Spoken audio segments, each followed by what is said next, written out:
এই আপোনালোকে চাব পাৰিছে যি চাং দিয়া আছিলে এই চাঙৰ চাক গছবিলাক কুকাই পেনে একদম পাত মৰি গৈছে আৰু চাক এইটো খেতিত আপোনালোকে যি ডাং দিয়া আছে এই ডাংবিলাকত আপোনাৰ খিৰা খেতি কৰা হৈছিল তো খিৰা খেতি এতিয়া প্ৰডাকশ্যন শেষ হ'ল এতিয়া তলৰ খিপা চিপা উঠাই পেলাই দিয়া হ'ল সেইকাৰণে গাছবিলাক মৰি গৈছে মৰি একদম শুকাই গৈছে আৰু যেহেতু মালচিং পেপাৰৰ তলত পাৰি দিয়া আছে আৰু বেডবিলাক বনোৱা আছে তো এইটো খেতিত প্লেনিং আৰু এটা কৰিব পৰা যায় যেটো প্লেনিং নেকি আপোনালোকে চাই আছে এয়া চাক বহুতখিনি খেতি আছে তো এইটো খেতিত কি কৰা যায় বা কৰিছো সকলোখিনি চাব পাৰিব আপোনালোকে তো সম্পূৰ্ণ ভিডিঅ'টো আপোনালোকে চাই থাকিব তো আপোনালোকে গমে পায় বহাগ মাহ পৰিছে আৰু বহাগ মাহত বাৰিষা যিমান বাৰিষা হ'ব আৰু তিমানেই ৰ'দৰ টেম্পাৰেচাৰ হ'ব তো সেইকাৰণে মই এটা ৰিস্কি প্লেনিং হাতত লৈছোঁ বিলাহী খেতিৰ তো বিলাহী খেতি মই আপোনালোকে মই এইটো ভিডিঅ'ত চাইছেই দেখুৱাইছোঁ যে বেডবিলাক আছে মালচিং আছে আৰু যি ডাংবিলাক আছে সেই ডাংবিলাকো লগোৱা আছে তো মই ভাবিছোঁ যে অলপ খেখতীয়াকৈ ৰিস্ক অলপ লৈ পেলাই টেমাটো অলপ কৰিব পৰা যায় নেকি তো আপোনালোকে ভিডিঅ'টোৰ মাধ্যমত দেখুৱাম যে টেমাটো বা বিলাহী পুলি মই কেনেকৈ ৰোপণ কৰিছোঁ আৰু কেনেকুৱা হৈছে এতিয়ালৈকে আজিৰ ডেটলৈকে কেনেকুৱা হৈছে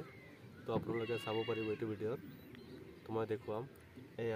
এয়া আছে বিলাহী পুলি আপোনালোকে চাই আছে মই ইয়াত কি কৰিছোঁ ডাইৰেক্ট যি মালচিং ফুটা আছিলে সেই ফুটাখিনিত ডাইৰেক্ট গুটিটো দি দিছিলোঁ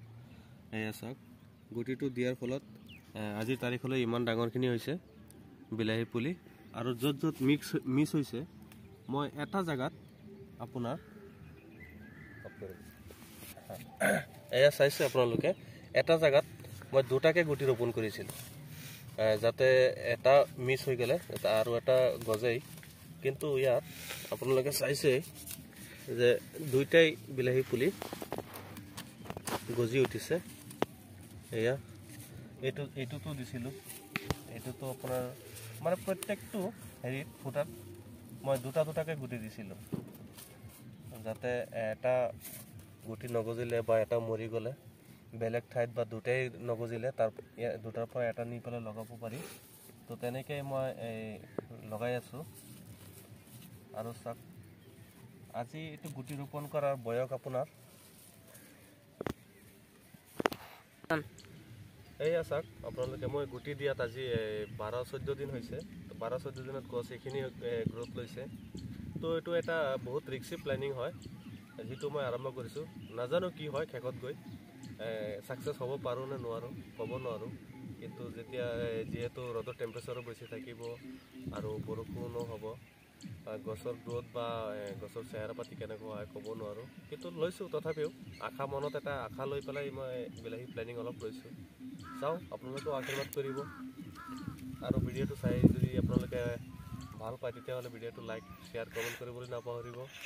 আৰু মোৰ চেনেললৈ নতুন আহিলে চেনেলটো ছাবস্ক্ৰাইব কৰি বেল আইকনটো বজাই দিব যাতে এনেকুৱা খেতি বা ভিডিঅ' বনোৱাত মোৰ উৎসাহ